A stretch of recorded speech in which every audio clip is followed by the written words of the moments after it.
2022 भारत के लिए कैसा रहेगा। संघर्ष से होगी बड़ी उन्नति, बढ़ेगी सामान्य मनुष्य की शक्ति। 2022 भारत के लिए कैसा रहेगा, एक ज्योतिषीय विश्लेषण। नमस्कार, मैं एस्ट्रो गुरुमा डॉक्टर ज्योति जोशी आप सभी ज्योतिष प्रेमियों एवं अध्ययनकर्ताओं का स्वागत करती हूँ। सबसे पहले आप सभी को अंग्रेजी नववर्ष की हार्दिक शुभकामनाएं।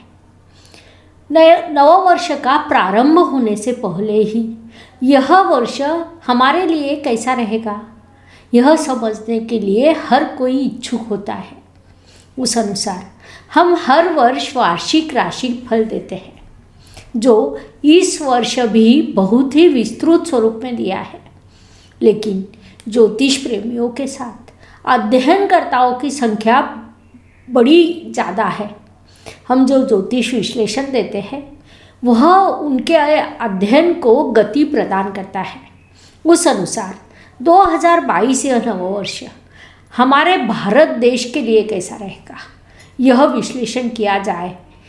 यह मांग ज्योतिष प्रेमी एवं अध्ययनकर्ता लगातार कर रहे थे और मैं उन्हें टालने का प्रयास कर रही थी, क्योंकि कुछ विषय अत्यंत संवेदनशील होते हैं।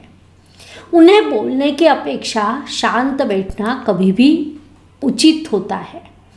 ज्योतिष के रूप में अध्ययन करते समय, कुंडलियों का विश्लेषण करते समय ज्योतिषियों को कुछ अलिखित नियमों का पालन करना पड़ता है। 2022 इस नववर्ष के संदर्भ में कहा जाए तो कुछ विषय अत्यंत संवेदनशील विषय निश्चित रूप से है।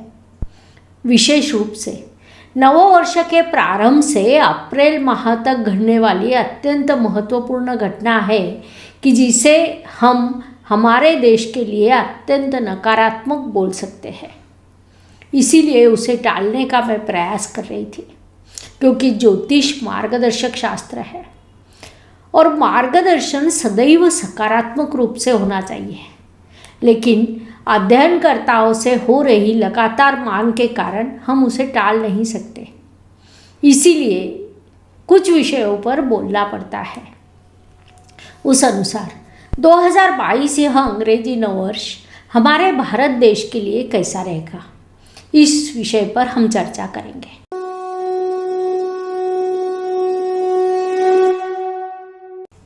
वास्तव में यह नववर्ष भारत के लिए विभिन्न दृष्टियों से लाभकारी सिद्ध होगा, लेकिन वह समय आने के लिए प्रारंभ के कुछ महीने निश्चित रूप से लगेंगे। उसमें प्रारंभ के 2 महीने भारत के लिए कठिन हो सकते हैं।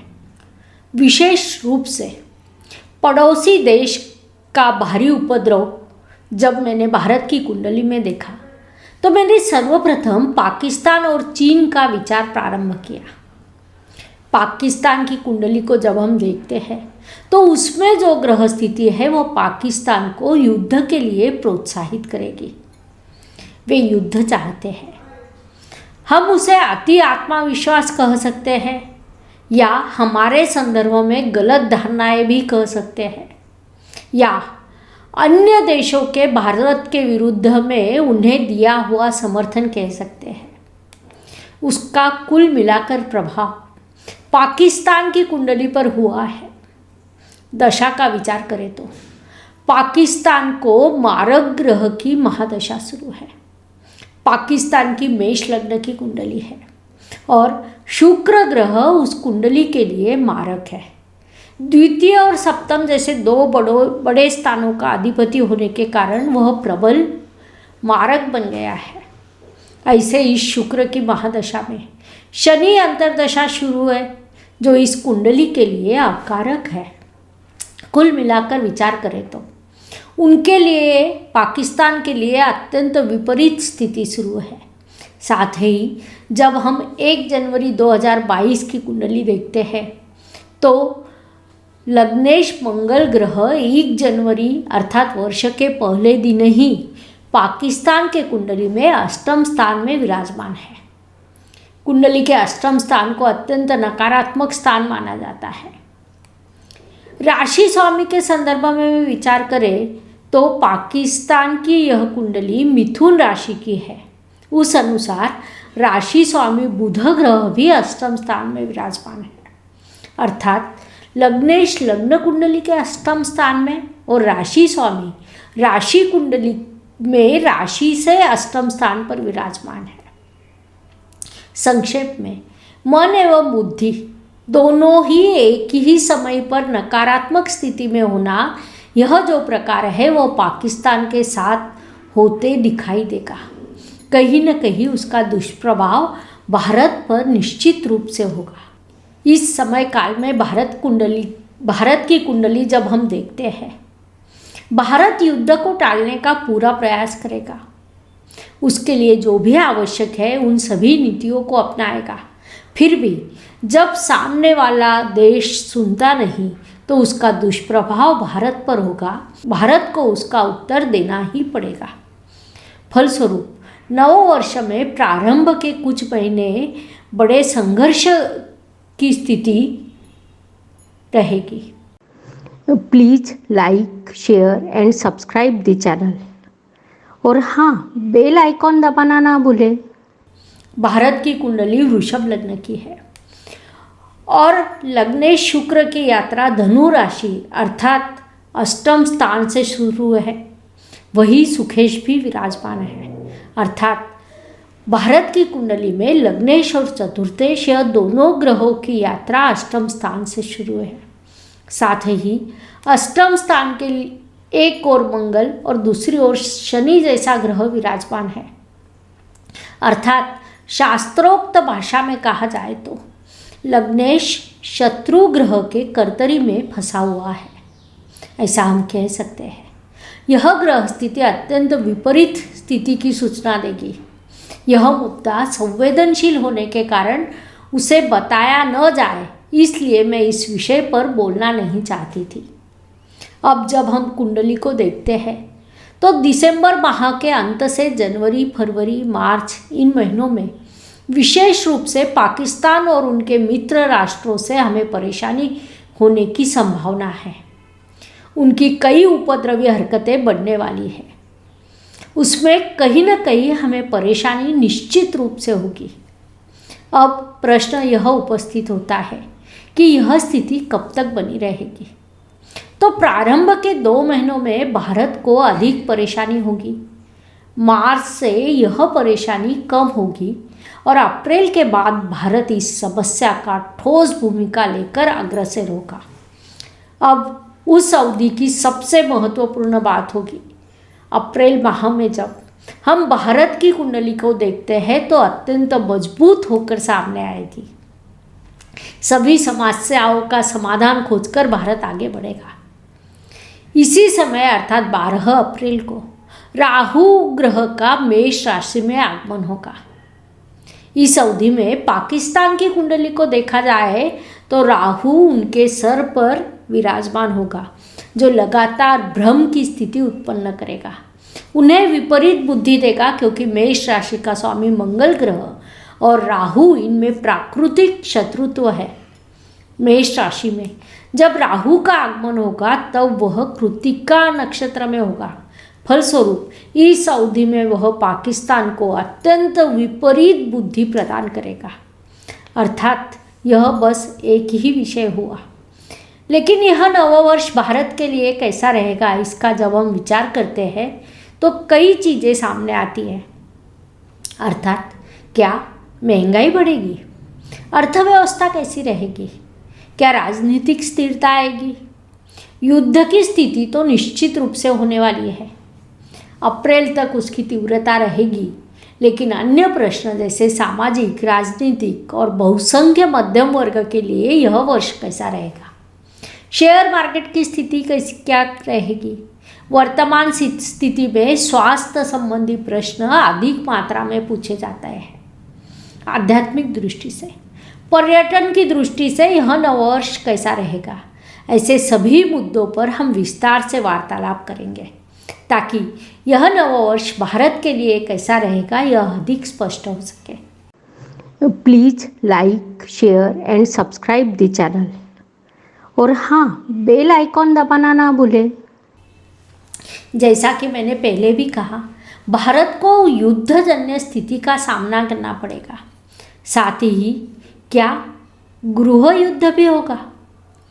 भारत के बीच में भी क्या अशांति, अस्थैर्य निर्माण होगा?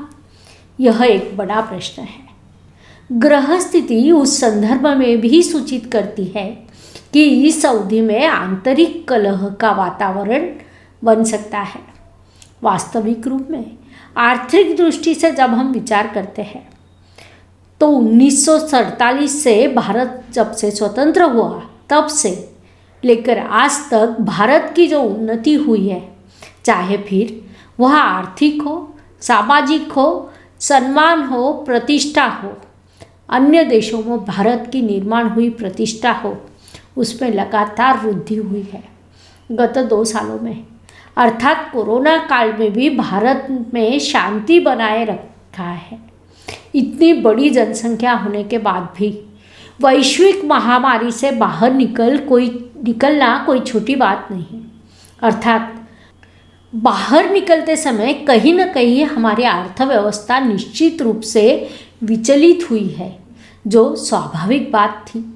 लेकिन नववर्ष के प्रारंभ में ही विदेशी शत्रुओं के संकट के संकेत मिलेंगे। साथ ही आंतरिक कलह की स्थिति भी निर्माण होने की संभावना है। इस सब से आगे बढ़ते हुए भारत के लिए नववर्ष कैसा रहेगा, इस पर हम वार्तालाप करेंगे। भारत की जब हम कुंडली देखते हैं तो यह वृषभ लग्न की कुंडली है। चंद्रमा की महादशा शुरू है। वृषभ लग्न के लिए चंद्रमा अकारक है, लेकिन लग्नेश के समग्रह के रूप में चंद्र जाना जाता है, अर्थात शत्रु भी नहीं और मित्र भी नहीं। ऐसी एक समअवस्था होने के कारण उससे अधिक परेशानी नहीं होगी। साथ ही चंद्रमा राशि स्वामी भी है, क्योंकि भारत की कर्क राशि की कुंडली है।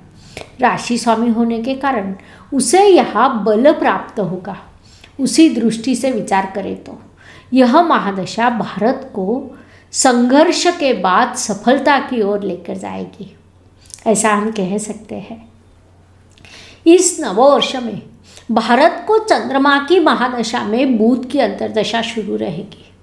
बुध ग्रह भारत के कुंडली के लिए कारक है, क्योंकि वह कुंडली में पंचमेश है। साथ ही नवमांश में भी यह शुभ स्थान में विराजमान है। फलस्वरूप उसके फल देने के शक्ति में वृद्धि होगी। कुल मिलाकर भारत के लिए यह वर्ष विभिन्न दृष्टियों से भले ही लाभकारी हो, लेकिन तृतीयेश की महादशा बड़ा परिश्रम कराने वाली है। संकटों को दर्शाती है, उसे नकारा नहीं जा सकता, क्योंकि चाहे हम उसे नकार भी दें, लेकिन आने वाली परिस्थिति किसी के लिए रुकती नहीं है।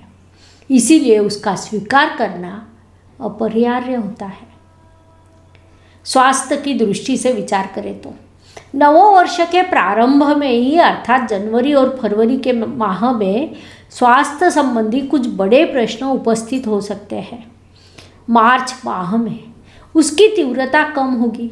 साथ ही अप्रैल के बाद, अर्थात मई या जून में स्वास्थ्य के प्रश्न दूर हो जाएंगे। फलस्वरूप आम जनजीवन पहले जैसा हो जाएगा। राजनीतिक स्थैर्य के संदर्भ में विचार करें तो भारत को कहीं न कहीं अस्थैर्य का सामना करना पड़ेगा।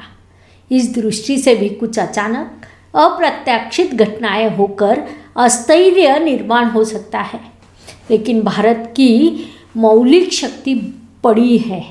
भारत की नींव मजबूत है। हमारा इतिहास है कि जब जब देश पर संकट आया है तो सभी भारतवासियों के मन में देश प्रेम की भावना जागृत हुई है, क्योंकि वह पहले से ही है। इसीलिए कितनी भी विपरीत परिस्थिति क्यों न बने, स्थैर्य बना रहेगा। फिर भी राजनीतिक अस्थैर्य की स्थिति तीव्र रूप से सामने आएगी। अर्थात यह सब नकारात्मक विश्लेषण करना नहीं चाहिए। यह भूमिका मेरे मन में थी, क्योंकि यदि बोलना है तो ग्रह स्थिति के अनुसार जो सत्य है उसे स्पष्ट रूप से बोलना हमारा कर्तव्य होता है। राजनीतिक दृष्टि से विचार करें तो बड़े स्तर पर अस्थैर्य निर्माण हो सकता है। 15 अगस्त के बाद उसमें बदलाव होगा।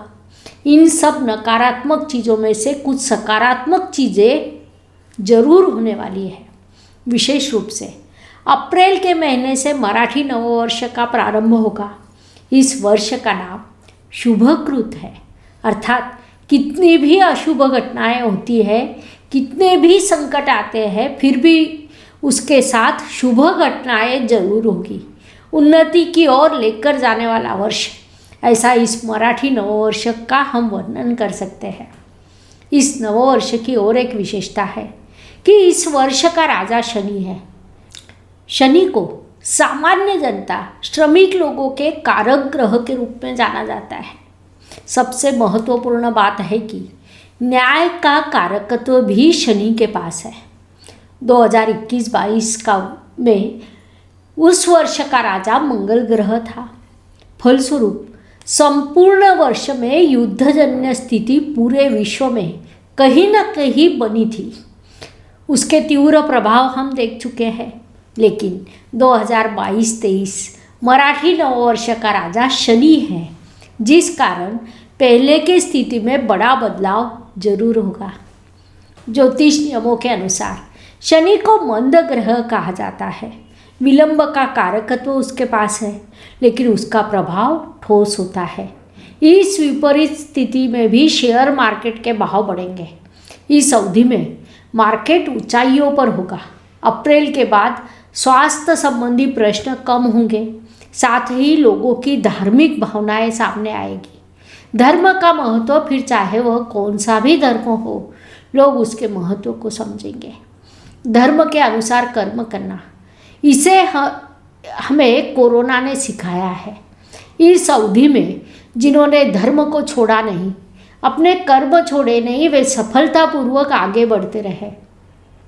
2022 के बाद आम जनता धर्म के महत्व को बड़े स्तर पर समझेगी।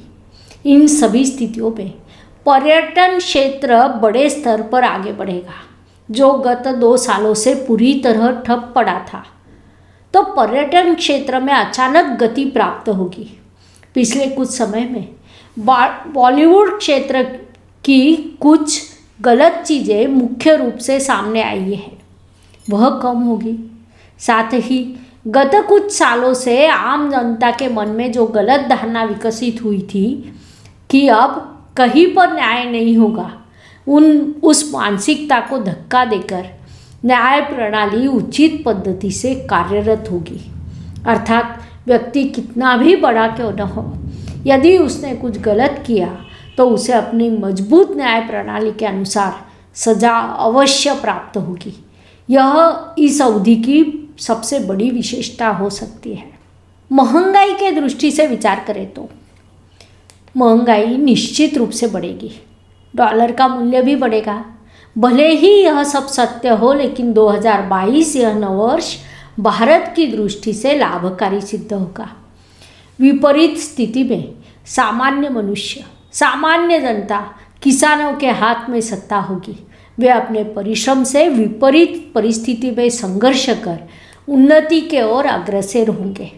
महत्वपूर्ण बात तो यह है कि 2023 यह साल भारत के लिए स्वर्ण काल रहेगा। कुल मिलाकर 2022 के संदर्भ में विचार करें तो प्रथम 4 महीने संघर्ष रहेगा, लेकिन शेष 8 महीने अस्थैर्य से स्थैर्य की ओर, असंतोष से संतोष की ओर, अशांति से शांति की ओर लेकर जाएंगे। कुल मिलाकर भारत को उन्नति की ओर लेकर जाने वाला यह समय होगा।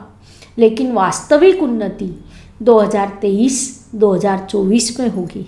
अर्थात भारत के लिए अभी संघर्ष समाप्त नहीं हुआ है। साथ ही सबसे महत्वपूर्ण मुद्दा है कि सामान्य जनता का 2022 में क्या होगा। 2022 में सामान्य जनता को कौन सी बातों का ध्यान रखना चाहिए। हाल ही में हुए कोरोना ने एक बार नहीं 2 बार जनता को लॉकडाउन दिखाया है। उसमें कई लोगों का पूरा जीवन उद्ध्वस्त हुआ है। ऐसा ही कुछ 2022 के प्रारंभ में होने की संभावना अधिक है। 2022 के पहले 4 महीने आपको सावधान रहना होगा। उसमें आर्थिक दृष्टि से विचार करें तो पैसों का उचित एवं योजना के अनुसार उपयोग करना आपके लिए आवश्यक रहेगा। यदि आप ऐसा करते हैं तो इस समय भी अधिक परेशानी नहीं होगी। कहीं भी निवेश करने से पहले उस पर विचार अवश्य करें। किसी भी लालच में न फंसे। इस अवधि में सकारात्मक विचार करना आवश्यक है। नकारात्मक विचारों को दूर रखना आपके लिए लाभकारी रहेगा। साथ ही मानसिक संतुलन बनाए रखकर कठिन से कठिन प्रसंग में उचित निर्णय लेना जरूरी है। स्वास्थ्य का भी ध्यान रखें।